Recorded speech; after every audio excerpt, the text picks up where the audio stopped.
Good morning. No, good afternoon, YouTube. Welcome to the Ian and Jane Rips Through Edinburgh Fringe. This is day 9 and show 38, although Jane's counting the press conferences with it as well. Yeah. So this was the first show of the day, and this was Everything That's Me Is Falling Apart. And this was at Greenside Infirmary Street, Mint Studio.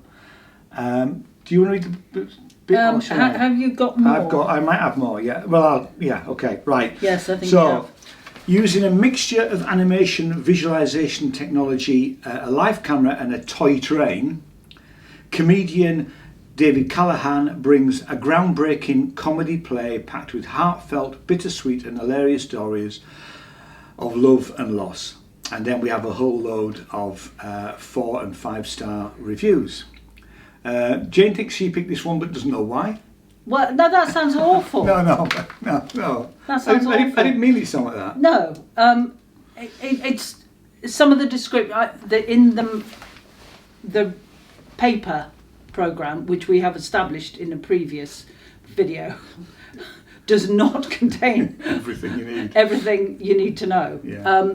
So it's minimal in here, but obviously there was something, and I picked it.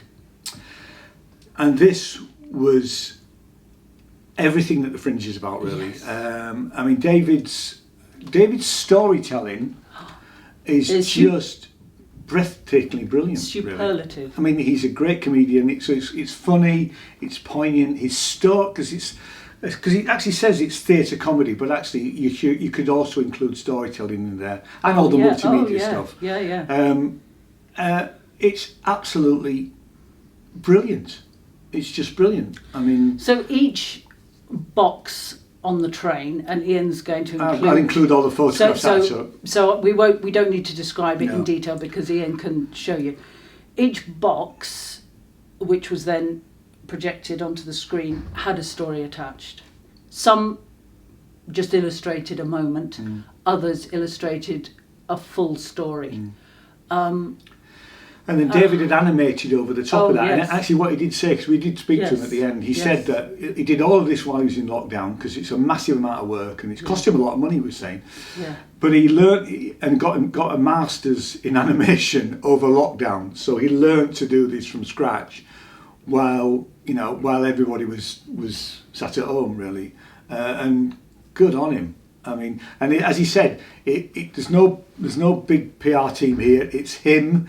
His mate Graham helped him build some of the sets, and I think a friend of his father. No, his father. Oh, his father. Oh, no, it was a Geordie. He said a Geordie. Yeah, that was his father. Oh, was it? So I apologise. Yes. Anyway, I built the train turntable. I mean, it was just. It was inspired. It was brilliant. Yeah. Absolutely brilliant. What a brilliant idea. Yeah, and like I said, I've already said it. It's exactly what the Fringe is about. It's in a fairly small room. It's selling well. He deserves to sell out all the way, But he's got we're going to obviously tell people about it as we are here, and I just loved it. Yeah. I mean, the stories were great, and there was 4 stories in total. Well, no, there were more. Yeah. Because there were 6 boxes, and then there were 2 extra boxes. 8 boxes, yeah, that's right. Yeah. And 1 box was a repeat box. Yeah. And he swapped out some of the boxes as they was going on. But wow, it's great. Yeah. It's great. And can I just say, I mean, and I'm not making this up, and I didn't say this when we spoke at the end, but there is the last story, and I'm obviously going to say no more of the fact that it's set in a railway carriage. That's all I'm saying. Yeah.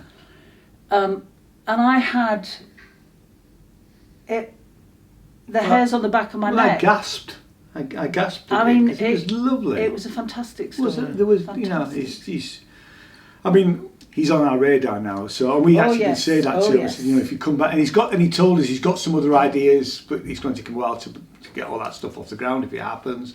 But well worth watching. I just automatically followed him on Twitter, so I will keep David on our radar in future, and we will, if he comes back next year with a different show, we'll go and see that Yeah. for definite. You Yeah, know, yeah. because I just thought he was absolutely Yeah. fantastic.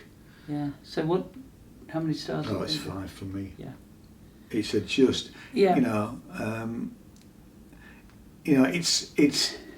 It's small in the sense that, it's just, it's in a small room and all of that sort of stuff. But actually, he deserves to be, for people to be shouting about it, and we certainly will. And he was appreciative. We said that. We didn't say how many stars we were going to give it because we hadn't done the review. But how many did you? How many from you? Yeah, Sorry. Yeah. 5 I'll go again. for 5. Yeah. It's just, go see this show. I'll tell you when he's on. So it's at, as I've already said this, but it's at the Greenside in Infirmary Street, which is, and it's on right the way through the Fringe till the 27th. The price is £10, £9 concession for an hour every morning at 11:30. Go see it, please, because it's brilliant. Yeah. Absolutely brilliant. It's so creative. Yeah, And yeah. And it's another one of these things that you probably won't see anything quite like this at the Fringe. yeah. Yeah. And yeah, I mean, and if you're going, you wouldn't pick any of that up if you From that. from this No. from the program. No. Anyway, yeah, I'm not. I mean, what probably happened is you sort of pegged it, and then we had a conversation, and pegged it. Yeah. How was that? Yeah. No. To peg it means to die. No, well, different context. Sorry. All right. Sorry. All right. Let's have a different word for that. Then. You may have identified it. Yes, thank you. And I've then picked up on the fact it was animation and visual technology and live camera work. And I just love the train. The train is absolutely brilliant. And he had to help the train round a couple of times, which is quite fun as well. Yeah. But go see it. Anything else? Excellent. Nope. Thanks so much for watching. We've got another 3 shows today, so we'll see you next time. Cheers. Bye bye. Bye.